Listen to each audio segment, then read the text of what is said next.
A very good evening to you. Welcome to the West Ham Voice. This is meant to be a preview, but the reason why I put it out a little bit late is because I've got some information that I think is really quite interesting. So, a preview is coming, but bear with me because I want to give you one or two bits of information. I don't know. You want to call them exclusives? I'm not really an exclusives kind of person, but I guess they are quite interesting updates. First of all, if you're new to the channel, then please do hit that like button if you enjoy the content. And please also become a subscriber of the channel. If it's your first time here, or if you've visited this channel before and you've yet to become a subscriber, please do so. But hit that like button as well, either way. So let's get the so-called exclusives out of the way first. And the first is that I've heard tonight that should Julen Lopetegui get sacked in his head coach role at West Ham, the board will not be making a move to have David Moyes back to the club for a third time. It's been decided that should the Lopetegui experiment not work, then West Ham will look for other directions, other managers or other head coaches to take the team forward. And David Moyes will not be a consideration. So that's the first update. Da, da, da, da. However, the selection and decision of any potential future manager or head coach at West Ham to replace Lopetegui may not necessarily involve the decision or the input from Tim Steidten. There's likely to be some interesting news breaking out about Steidten, but I don't think it's wise for me to break it here first. Let's just say there's still an awful lot of speculation and discussion as to why Tim Steidten has signed certain players. Luis Guilherme being one of them, doesn't seem to be favoured by Lopetegui. Fullkrug's injury record was there for all to see. And given the change of direction that we went from John Duran to Fullkrug, that's certainly been questioned by a lot of fans. The signing of Mohammed Kudus from Paris FC, a League Two club, where Kante doesn't seem to be getting an awful lot of game time in League Two. And then there was the recent signing, and the name I don't have, I'm afraid, of a young Ghanaian player who's been brought into the academy, has also kind of got question marks over it. So let's see how all that pans out. But if Tim Steidten, who has apparently been linked to Arsenal, leaves West Ham United, wherever he may go, let's just say it won't come as any surprise to me. Right. Exclusives over. Let's move on to the preview of the game against Everton. Now, there were reports earlier in the week that this game has been labelled as yet another El Sacchio scenario. The last time there was an El Sacchio game that involved West Ham, of course, Erik ten Hag lost his role at Man United after getting beat by West Ham 2-1. Now, this time around, the El Sacchio scenario is supposed to be between West Ham and Everton, where it's suggested that the team that loses may well see their manager or head coach being given their marching orders. And that, of course, is between Julen Lopetegui and Sean Dyche. Now, however, reports out today from TalkSport suggest that even if West Ham were to lose by 5-0, the board will still be backing Lopetegui. Now, I was told earlier today that the litmus test will be at the end of December, and I've kind of suggested that for some time. If you remember, I said my original thought was you give Lopetegui until the end of October, and then I turned around and said perhaps that's too soon and probably more likely to be the end of the calendar year. And then I did a comparison of Lopetegui's record so far against Manuel Pellegrini's, who got sacked at the end of December a few years back. So the board will review how things have gone halfway through the season and then make a decision as to whether Lopetegui stays in his role or not. So it's not quite an El Sacchio game this coming weekend, even though the board have turned around and said it's a crucial game to win. But it seems now maybe there's a little bit of backtracking of course, it's a crucial game to win, but that doesn't mean that Lopetegui may or may not be sacked. So we'll see how that goes. It seems that Lopetegui's job has been made an awful lot harder this weekend with the prospect of him being without up to 5 key players for the game against Everton. Now, we already know that Mohammed Kudus and Edson Alvarez are both suspended for the game. We now know that the injury to Niclas Fullkrug is more long-term than it is short-term. And there's news out over the last few hours today that potentially Jarrod Bowen and Jean-Clair Todibo could also miss the game, given that they picked up knocks against Nottingham Forest last weekend. The understanding is that neither player has trained all week. Now, neither of them were spotted in these videos that the official website, West Ham website, puts out. So it probably didn't take too much working out who was missing and who was available.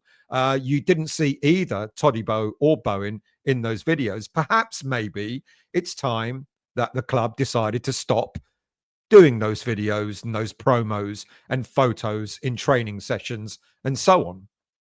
However, today, Bowen was spotted. It was photographed with the rest of the squad. However, this photo was taken at the London Stadium, so it's not known whether the team actually trained at the stadium and whether Bowen was involved in any of the training. So it's going to be touch and go. My understanding is that Todibo and Bowen will be given late fitness tests to see if they're available for the game. Now, if we've lost more players to injury and on top of suspensions, it's not the best preparation for such a crucial game. As many have said, West Ham have not really found an identity under Lopetegui. There is no consistency in our football, and it's beginning to spill out in frustration with a very poor disciplinary record in the Premier League so far this season. As it stands, we are, after 10 Premier League games, we're joint 6th for the worst discipline, matched by Nottingham Forest. And we've got 27 yellow cards and 2 reds in the Premier League alone so far this season. Plus, we're aware that Lucas Paqueta is 1 yellow card away from a 1-game suspension, which he's currently on 4. And you can guarantee, I don't want to say you can bet on it, but you can guarantee that he's likely to pick up a yellow card against Everton this Saturday, and he'll be out for the next game after the international break, which would be against Newcastle. And so we'll be without quite a number of players for that game. So anyway, before we talk more about West Ham, what do we face against Sean Dyche's Everton? Everton currently lie 16th in the Premier League with just 2 points separating West Ham and Everton. A win for them will see them obviously climb above us in the league. They've just won 2 games so far this season, 3 draws and 5 defeats. And they've conceded 19 goals, scoring just 10. Now that those stats are not too far away from West Ham stats, where we conceded more than 19 goals in Premier League this season, but we've scored a few more, 13. For West Ham last season, we were conceding quite a lot of goals. What was it? 74 odd goals or we conceded in the Premier League last season. But at least then we had the luxury of scoring quite a lot of goals as well. This season, we're still conceding, but we're not scoring anywhere near the sort of goals or the number of goals that we were scoring last season. Everton's 2 wins this season has come against Crystal Palace and Ipswich, ironically, 2 of the 3 teams that we've also beaten in the Premier League. Their 3 draws have come against Leicester, Newcastle and Fulham being one of the teams that we've drawn against, as well as having Newcastle and Leicester coming up after the international break. So all in all, West Ham are really not doing that much better than Everton in the league this season, and this game can really go either way. Everton are grappling with one or two injuries of themselves. With injuries, Sean Dyche stated that defender Seamus Coleman is going to miss the game with a mild hamstring injury. Armando Broja is another player that will miss the game and is expected to return after the international break. Dwight McNeil is also a doubt for the game at the London Stadium and could be a big loss for them, given that he's their top goal scorer with 3 goals already this season. Now, Everton, they've still got a number of decent players in defence, for example, James Tarkowski, and Michael Keane will probably be in line to partner each other in defence. Abdullah Decore returns from one game missed in midfield after missing last week's game against the defeat against Southampton. And up front, there's always Dominic Calvert-Lewin and Iliman Ndiaye, who've both got 2 goals each. So they've got some threat across the pitch. We all know Sean Dyche's tactics pretty well. He adopts a traditional 4-4-2 formation, which he brought with him from Burnley to Everton. Everton often deploy a very direct style of football with long balls and quick counter-attacks. But this is built on a defensive solidity. He likes his defence to be organised and disciplined. And it's also supported by battlers in the middle of the park. I've already mentioned Decore and the likes of Idrissa Gueye. Now, that's where this game is likely to be won, in the middle of the park. Have we got the stature to compete against their midfielders? It's going to be interesting to see. I've said up front, Calvert-Lewin is the main target. He's often supported by a second striker, which this season has been mainly McNeil. Hence the importance of having him back if he's available for the game. They're not going to be an easy unit to break down. Everton never is. Probably it's going to be quite an edgy game, I think. So what about West Ham?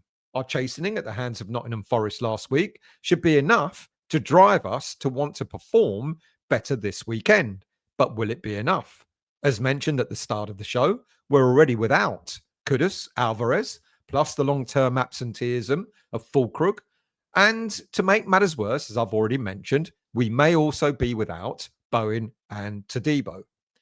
However, as I've said, this afternoon, Bowen was pictured at the London Stadium. So we're going to have to wait and see whether he's going to be available for this game or not. I would imagine the straight replacement for Todibo, if he's out, is obviously going to be Dinos Mavropanos. But I wonder if Lopetegui will stick with a back 3 or revert back to a back 4 for this game. With Everton playing 2 up front, I would imagine that an extra cover at the back could be quite crucial. And we may get to see either Aaron Cresswell, if Lopetegui sticks with a back 3, we may get to see maybe Aaron Cresswell or maybe Vladimir Coufal returning to that lineup to make a back 3. If Bowen is injured, filling his role on the right side of attack becomes a little bit more tricky. With suspension to Kudus, who would have obviously been put over there, you might automatically assume that Luis Guilherme might eventually get his chance to shine. But I'm not so sure that Lopetegui will put faith in the young player. I could be wrong. Maybe this is the perfect time to put Guilherme in from the start to see how he does. Alternatives are not really natural wide players if it's not going to be Guilherme. A player, that we expect to sort of provide a threat in attack and also help out defensively. So possibly the thought of Vladimir Coufal coming back in the team could be a real option for West Ham, because he could go as a right back, and then Wan-Bissaka, he could be moved further forward. So what sort of team do we look like potentially putting out? If, for argument's sake, Bowen is available, then I see, by the way, also it looks as if that Areola might also be missing from the game as well. But even if he was fit, I just wonder whether he would actually regain his place in the first team, or whether Fabianski will do so. I've got a feeling that Lopetegui is going to stick with Fabianski regardless. So Fabianski in goal.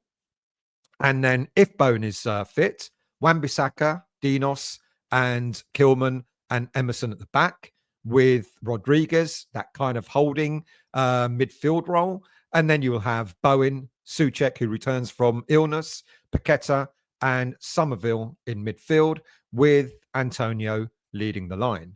If, however, Bowen is injured, then it's quite possible that you'll see the same lineup, but as I've already said, Soufal going in as right back, and then Wan-Bissaka being pushed further forward. It's going to be an interesting game. It's going to be a bit of a testy game. It's not going to be pleasant to watch. It not normally is against Everton, to be quite honest with you. And with the greatest of respect, especially in Everton that's managed by the likes of Sean Dyche, he's very pragmatic. And he's going to go out and make it difficult for West Ham. And why would he not? You know, he's going to go and make it difficult for West Ham. And we're going to have our work cut out for us. It's going to be a scrappy game, I think. If we're entertained, it will be a bonus. I always go for a win, and I'm going to suggest that we get a scrappy 2-1 win. Let's see what happens. Do leave your comments and about the information that I've given you. Like I've said, apparently West Ham, if they do get rid of Lopetegui at any time, David Moyes will not be the man that they'll be looking at to come back to West Ham.